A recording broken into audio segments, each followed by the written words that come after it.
Alors aujourd'hui, revue des lunettes Ishin VR007, donc qui sont censées normalement trouver votre émetteur 5,8 GHz, donc l'émetteur vidéo de votre drone, donc automatiquement autour de 40 canaux. Donc nous allons passer ça en revue, donc déballage et revue rapide avant un essai en réel.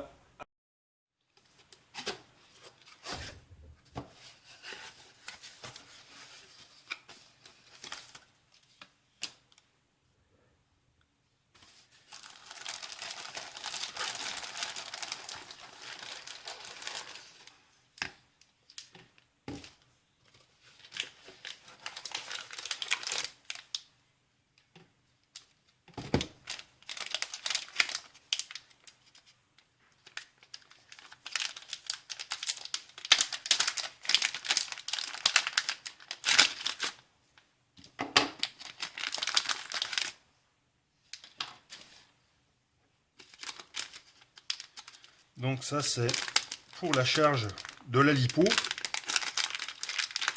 donc pour alimenter les lunettes FPV. Donc c'est une lipo dédiée, hein. Donc comme on peut voir, hein, c'est carrément habillé de plastique, hein,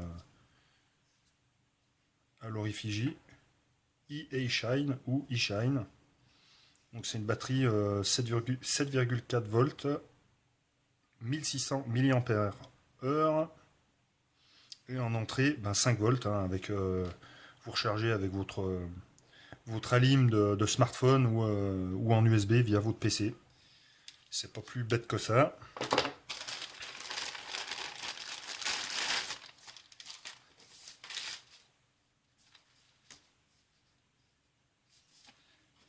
L'antenne.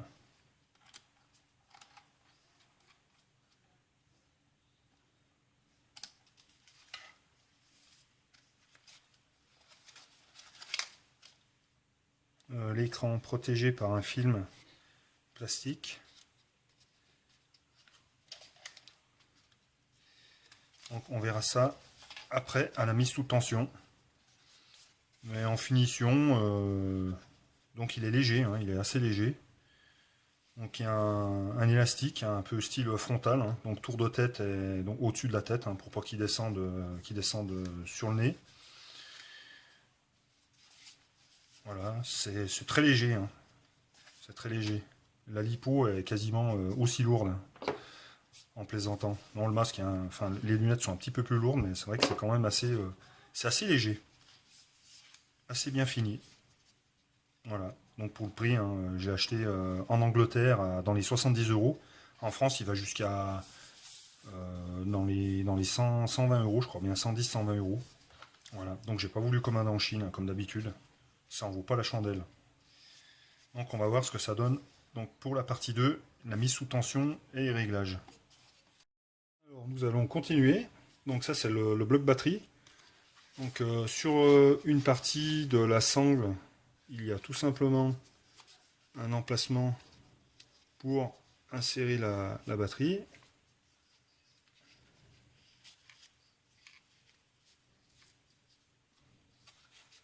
Voilà, donc c'est bien fait parce que sur la batterie de chaque côté, il y a un bourrelet qui fait que elle ne peut pas tomber. Donc on vient brancher tout simplement l'adaptateur. Il y a sur la batterie un bouton avec un contrôle donc du niveau de tension de la lipo. C'est bien fait, très bien fait. Il y a 3 boutons.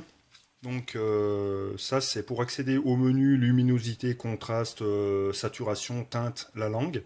Et là c'est pour monter ou descendre dans les menus.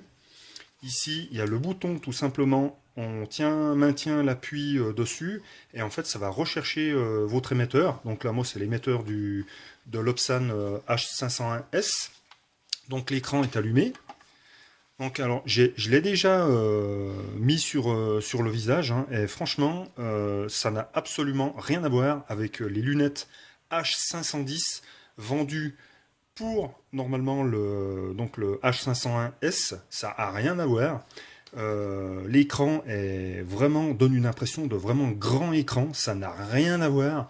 On n'a pas l'impression de regarder à travers des lunettes de piscine, à travers deux hublots.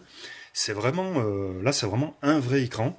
Alors bon, la résolution, c'est vrai qu'elle est pas sur le papier terrible, terrible, mais je suis quand même assez bluffé parce qu'il n'y a vraiment pas de grain. On le verra quand je mettrai sous tension le drone.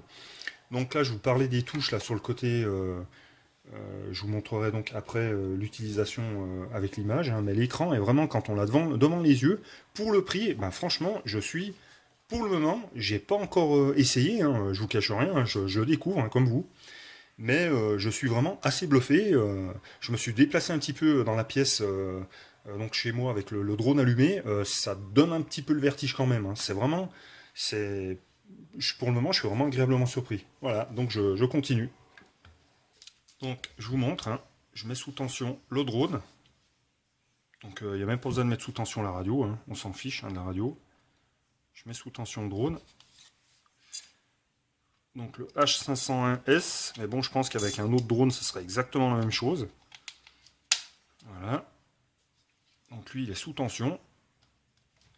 Et regardez, en fait, j'avais déjà fait la recherche du canal en appuyant sur le bouton qui va bien. Donc, le bouton ici, hein, vous maintenez, en fait, ça cherche automatiquement l'émetteur vidéo de votre drone.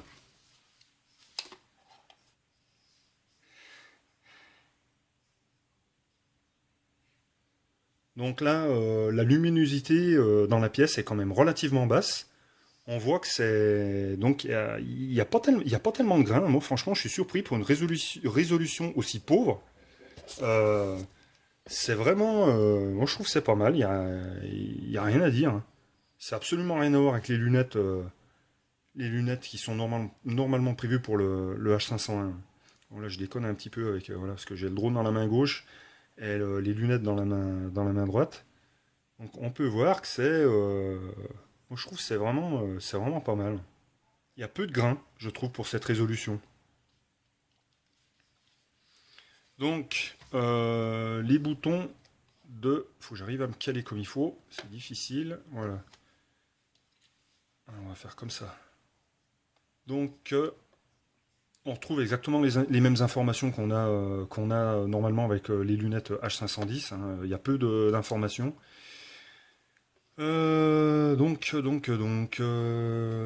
bouton menu, celui du milieu, donc pour accéder au menu, donc on voit qu'on a luminosité, on peut monter ou descendre, là je suis en train de descendre, voilà, je vais me remettre vers les 60, ça va l'air pas trop mal. Après, on voit qu'on a le contraste, on voit qu'on a la saturation, on voit que nous avons la teinte. J'ai dû aller trop vite. Saturation, teinte, langue, voilà. Donc français, mode 16 neuvième ou 4 tiers. Bon, je vois pas l'intérêt trop du 4 tiers. Hein. Et reset. Donc ça, c'est une image d'extérieur. Hein. Je l'ai tout simplement posée sur la fenêtre. Donc la luminosité est pas terrible. On voit qu'il y a du brouillard. Hein. La nuit est en train de tomber. Donc moi je trouve que c'est vraiment pas mal. Hein. Franchement, pour le prix, il y a très peu de grains. Je me répète, mais voilà, hein, l'écran est vraiment pas mal hein, pour le prix. Je pense que je vais m'amuser donc à mes débuts avec ces lunettes. Alors, en termes d'ergonomie, ce qu'on peut dire, ben, pas grand-chose. C'est que ben, les réglages avec les sangles permettent d'ajuster correctement le masque. Hein. Donc au niveau du confort, franchement c'est vraiment bien. Ça pèse pas du tout, hein, ça pèse pas du tout au niveau de la tête. Hein.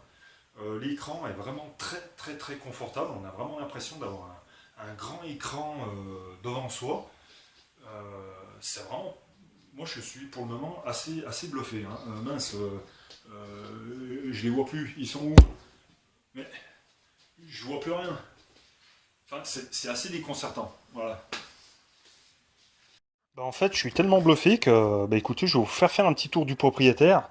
Donc, en sachant que la luminosité là dans la maison est vraiment pas top, hein, puisqu'on est le soir. Hein. Mais c'est tellement bluffant Donc j'ai essayé de me déplacer avec le drone à la main dans la maison. C'est vraiment... ça fait vraiment bizarre, quoi.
Voilà, bah comme ça vous en avez vu autant que moi j'en ai vu avec ce déballage.